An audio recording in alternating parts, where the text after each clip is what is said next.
மரத்து நிழல பார்த்து அடிமரத்துல பாய் விரிச்சு பாக்கு வெத்தில போட சொன்னது அப்போது அந்த பழைய கதையை கேட்க வந்தேன் இப்போது வெத்தலை மடிச்சு கொடுத்த போது விரலை புடிச்சு கடிச்ச போது வெக்கமா இருந்தது எனக்கு அப்போது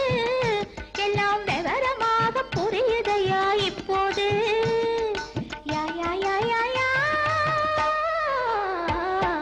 சலக்கு சலக்கு சிங்காரி உன் சரக்கு என்னடி கைகாரி சரசமாடும் ரங்கையா பரிசம் போடு எங்கையா